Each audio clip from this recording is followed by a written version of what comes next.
अऊज़ु बिल्लाहि मिनश्शैतानिर्रजीम बिस्मिल्लाहिर्रहमानिर्रहीम। सब वीडियो देखने और सुनने वालों को अस्सलाम वालेकुम। हमारे चैनल के प्यारे व्यूवर्स, आज हम तिलावत करेंगे सूरह आराफ की आयत नंबर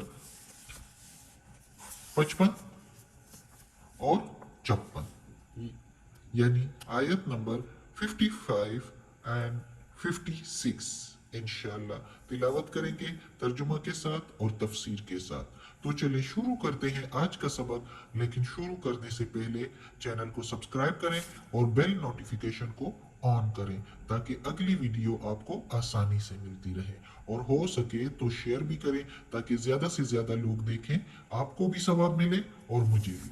तो चलिए अब शुरू करते हैं आज का सबक। औज़ु बिल्लाहि मिनश शैतानिर रजीम बिस्मिल्लाहिर्रहमानिर्रहीम।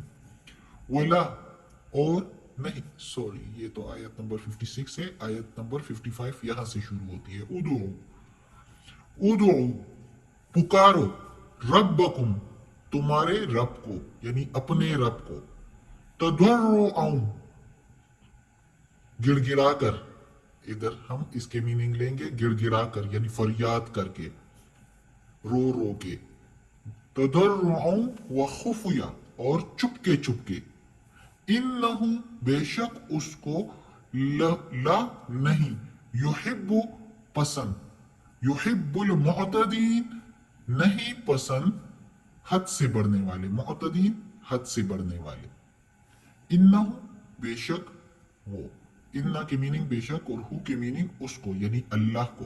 बेशक अल्लाह को नहीं, ला की मीनिंग नहीं, युहिब्बु की मीनिंग पसंद, मुअतदीन हद से बढ़ने वाले। बेशक उसको यानी अल्लाह को नहीं पसंद हद से बढ़ने वाले। अब इस आयत में अल्लाह ताला ने बताया है कि आपने अल्लाह को पुकारना कैसा है। हम सब चीजों के बारे में अल्लाह ताला ने पिछली आयतों में बता दिया, यानी कि आसमान और जमीन का मालिक अल्लाह ताला है, और अल्लाह ताला ने आसमान और जमीन 6 दिनों में बनाए हैं। और जो है कायनात में जो कुछ भी, चांद सितारे सूरज, सब कुछ अल्लाह ताला ही के ताबे हैं, उसी के हुक्म से चलते हैं। तो वही बरकत वाली जात है, वही सबको पालने वाला है। इसीलिए उसी को पुकारो, अपने रब अल्लाह को पुकारो, अपने पालने वाले को पुकारो। पालने वाला हमारा कौन है? अल्लाह ताला। उसको पुकारो किस तरह? गिड़गिड़ा कर, फरियाद करके, रो रो के, और खुफिया यानी चुपके चुपके से। तमाम बुजुर्गान दीन जो है वो अल्लाह ताला को इसी तरह, इसी मामूल बनाया हुआ था, इसी तरह का कि चुपके चुपके जो है वो दुआ किया करते थे अपने रब से। और गिड़गिड़ा कर भी जब बंदा बहुत ही तकलीफ में हो तो अरसस अल्लाह ताला से, अपने रब से ही गिड़गिड़ा के, रो रो के मांगे तो अल्लाह बड़ा मेहरबान है, दे देता है जो कुछ मांगे अपना बंदा। रब रब अब हमारा रब जो है अल्लाह अपने बंदों की सारी दुआएं कबूल करता है, लेकिन जो उसके हक में बेहतर हो, जो बेहतर ना हो, उस पर अल्लाह जो है उस दुआ को रोक देता है। लेकिन उसके बदले अल्लाह ताला आखिरत में इतना कुछ फराहम करता है कि इंसान कहता है कि अगर मेरी सारी दुआएं ना कबूल होती तो बहुत ही बेहतर होता, कि इधर एक दुआ के बदले मुझे इतना अजर मिल रहा है कि मेरी वो दुआ कबूल नहीं हुई तो उसका मुझे इधर इतना अजर मिल रहा है। और दूसरी ये बात होती है कि जो दुआ अल्लाह ताला कबूल नहीं करता तो उसमें हमारी बेहतरी होती है। इसके बारे में भी मुझे एक हदीस याद आ गई कि एक बंदा रसूल पाक सल्लल्लाहु अलैहि वसल्लम के पास बार बार आता था, और रसूल पाक सल्लल्लाहु अलैहि वसल्लम से फरमाया करते थे, कहा करते थे कि मुझे, मेरे लिए दुआ करो कि मेरे रिज़्क में इजाफा हो जाए, मेरे माल और दौलत में इजाफा हो जाए।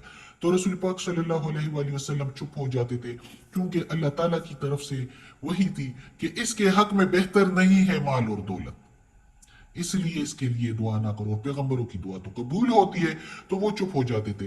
वो बार बार आता था, फिर रसूल पाक सल्लल्लाहु अलैहि वसल्लम ने उसे बता भी दिया कि तुम्हारे लिए ये बेहतर नहीं है।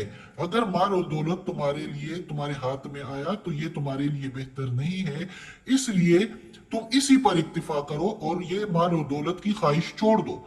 लेकिन वो फिर भी जो है वही रट लगाई हुई थी, और वही कह के नहीं मैं नहीं बदलूंगा, मैं इस्लाम पर ही रहूंगा, मैं दीन पर ही रहूंगा, मैं कुछ इस तरह नहीं करूंगा गलत, मेरे लिए दुआ करो कि मैं अमीर हो जाऊं, मेरे माल और दौलत, मेरी मवेशियों में इजाफा हो जाए।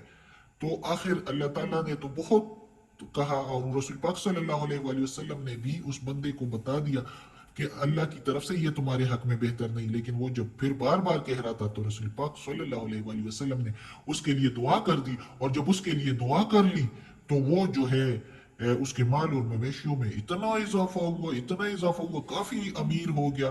اس وقت کے مطابق تو جس کے پاس مال مویشی زیادہ ہوتے تھے وہی زیادہ امیر سمجھا جاتا تھا۔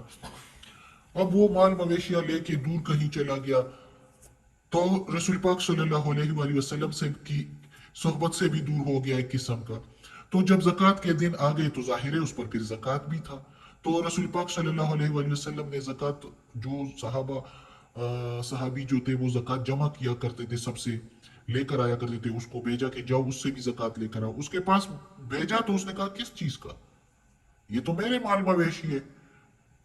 تو وہ واپس آیا، رسول پاک صلی اللہ علیہ وسلم سے کہا کہ اس نے ایسے کہا، تو رسول پاک صلی اللہ علیہ وسلم نے اسے دوبارہ بھیجا اور اس سے کہا کہ اس کو کہو کہ یہ اللہ کا دیا ہوا ہے تمہارا، اور اس میں تم مسلمان ہو، تو جب تم مسلمان ہو تو تم پر زکوٰۃ فرض ہے، تو تم یہ زکوٰۃ ادا کرو گے۔ تو جب وہ صحابہ دوبارہ گئے تو اس نے دوبارہ بھی انکار کیا، کہتے ہیں نہیں، یہ تو میں نے اپنی محنت سے سارا کچھ کیا ہے، میں نہیں دوں گا زکوٰۃ۔ وہ واپس آ گیا۔ 3 دفعہ اس طرح وہ صحابہ گئے زکوٰۃ مانگنے، لیکن اس نے نہیں دیا۔ بس محمد صلی اللہ علیہ وسلم چپ ہو گئے اور چھوڑ دیا اس کو۔ لوگوں نے جب دوسرے صحابہ کرام نے دیکھ لیا کہ رسول پاک صلی اللہ علیہ وسلم نے تو اس کی طرف سے سمجھو منہ موڑ لیا، اور جب رسول پاک صلی اللہ علیہ وسلم جس سے منہ موڑ لیتے ہیں تو وہ بندہ پھر نہ مسلمان رہتا ہے، اور نہ ہی اس کی عاقبت اچھی ہوتی ہے، اور نہ ہی دنیا اس کی صحیح رہتی ہے۔ تو لوگ اس کے پاس گئے کہ تم نے بہت غلطی کی، اور یہ تم کیا کیا، زکوٰۃ نہیں دیا، یہ وہ بہت اس کو سمجھایا۔ تو وہ پھر آخر میں بہت عرصہ بعد، یعنی کافی عرصے بعد جب رسول پاک صلی اللہ علیہ وسلم کے پاس آئے، پتہ نہیں کس طریقے سے ان کو کچھ فیل ہوا کہ وہ آئے اور پھر زکوٰۃ دینے لگے، لیکن رسول پاک صلی اللہ علیہ وسلم نے اس سے زکوٰۃ نہیں لی، اور یہاں تک کہ وہ عمر رضی اللہ تعالیٰ عنہ کے زمانے میں بھی آتا رہا اور زکوٰۃ دینے کے لیے، لیکن حضرت عمر رضی اللہ تعالیٰ عنہ نے بھی فرمایا کہ جب رسول پاک صلی اللہ علیہ وسلم نے تم سے زکوٰۃ نہیں لی تو میں کون ہوتا ہوں جو تم سے زکوٰۃ ایکسیپٹ لوں۔ تو اسی طرح وہ خراب ہو گیا۔ تو اسی لیے جو دعا اگر قبول نہیں ہوتی تو وہ ہمارے حق میں بہتر ہوتی ہے، اس لیے اللہ تعالیٰ وہ قبول نہیں کرتا۔ جو اللہ تعالیٰ قبول نہیں کرتا تو وہ جو ہم مانگ رہے ہوتے ہیں وہ چیز ہمارے لیے بہتر نہیں ہوتی۔ اب اس نے ضد کر کے مزید نہیں چھوڑا، اور وہ ضد پر آ کے وہ اس نے دعا تو کروا لی، لیکن آخرت اپنا خراب کر دیا، دنیا اور آخرت میں دونوں، کیونکہ دنیا میں بھی سب اس کو ذلت کی نگاہ سے دیکھنے لگے کہ یہ وہ والا بندہ ہے جس نے رسول پاک صلی اللہ علیہ وسلم کی بات نہیں مانی، جس نے زکوٰۃ نہیں دی، یہ بڑا ایسا ہے ویسا ہے، ساری دنیا میں بھی ذلیل، آخرت میں بھی۔ تو اس لیے دعا کرو، اور اگر قبول نہیں ہوتی تو یہ نہ کہو کہ ہماری دعا کیوں قبول نہیں ہوتی۔ اللہ تعالیٰ قبول کرنے والا مہربان ہے، اس میں ہماری ہی کوئی بہتری ہوتی ہے، اور اگر وہ ادھر قبول نہیں ہوتی تو آخرت میں اس کا اور اچھا اجر ملتا ہے۔ اور اللہ تعالیٰ نے بتایا ہے کہ کس طریقے سے دعا گڑ گڑا کے اور چپکے سے، کبھی چپکے سے، کبھی گڑ گڑا کے، اور اللہ تعالیٰ حد سے بڑھنے والوں کو قبول جو ہے پسند نہیں کرتا۔ حد سے بڑھنے والے یعنی شور شار کر کے زبردستی، اب اللہ تعالیٰ پر کوئی زبردستی تو نہیں کر سکتا، جو اللہ کی مرضی ہے وہ کرے گا۔ اللہ تعالیٰ کے ادب کے دائرے سے نکل کر، حد سے نکل کر اللہ کو پکارنا ناجائز ہے۔ طریقے سے ادب کے دائرے میں رہ کر اللہ تعالیٰ سے دعا کرو، گڑ گڑا کر بھی کرو، گڑ گڑا کر یعنی رو دھو کے فریاد کر کے اللہ تعالیٰ سے اپنی دعا قبول کرواؤ، اور چپکے سے بھی، چپکے سارے بزرگان دین کا معمول یہی رہا تھا۔ اور اگلی آیت میں اب ہے، اگلی آیت کا ٹائم تو نہیں رہا لیکن چلے پڑھتے ہیں انشاءاللہ، اللہ خیر کرے۔ ولا، اور نہیں، تفسدو، تم فساد پھیلاؤ، فی الارض، زمین میں، بعد اصلاحہا، بعد اس کے اصلاح کے، اس کے کا ہا کے میننگ اس کے، اصلاح یعنی اچھائی کے، نیکی کے، وَدُعُوهُ، پکارو اس کو، خوف سے، ڈر سے کہ ہمارا رب ہے کہیں ناراض نہ ہو جائے، ہم مانگ رہے ہیں لیکن ایک حد کے اندر، وَطَمَعَ، خوف ڈر سے، اور طمع یعنی طمع کر کے، توقع کر کے، امید سے، ये नहीं कि दिल में कहे कहाँ हमारी दुआ कबूल होती है। अक्सर लोग यही कहते हैं ना, हमारी दुआएं कहाँ कबूल होती है। जो इस तरह का है उनकी दुआ कबूल भी नहीं होती। तमा करके, उम्मीद करके कि अल्लाह ही मेरा सुनता है, अल्लाह ही मेरी दुआ कबूल करेगा, इंशाअल्लाह मेरी दुआ कबूल होगी, तो अल्लाह ताला को पुकारो तो वो ऐसा नहीं जाता। डर से भी पुकारो कि मेरा रब मुझसे नाराज ना हो जाए ये दुआ से, यानी ये दुआ भी ऐसी होनी चाहिए कि वो जायज हो। ऐसी दुआ ना हो कि मैं चोरी करके तो मुझे पैसा मिल जाए, मैं रिश्वत लेके तो मेरा ये काम हो जाए, मैं या अल्लाह मैं ये हक किसी के हक पर डाका डाल रहा हूं, इसमें मुझे कामयाब कर दे, अस्तगफिरुल्लाह। किसी की चीज पर कब्जा कर रहा हूं तो इसमें भी अल्लाह मैं कामयाब हो जाऊं, नऊजुबिल्लाह, अल्लाह माफ करे। ऐसी दुआएं नहीं, डर से, खौफ से कि नाजायज ना मांग लो, जायज दुआ और उम्मीद के साथ कि अल्लाह मेरी दुआ कबूल करेगा इंशाअल्लाह।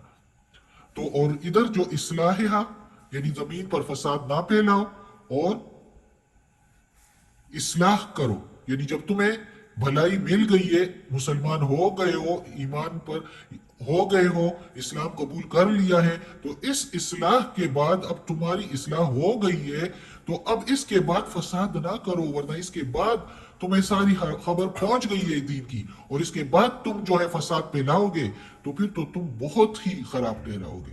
फिर तो बुरों से बुरा अमल तुम्हारा है और बुरों से बुरा सब बुरी सजा भी फिर उस बंदे की है जो इस्लाह के बाद जो है बुराई करे। तो यही अल्लाह ताला कहता है कि अपनी इस्लाह करो और इस्लाह के बाद जो है फसाद ना करो, और जायज दुआ मांगो, खौफ करो, दुआ मांगो, अल्लाह को पुकारो, लेकिन जायज, अल्लाह के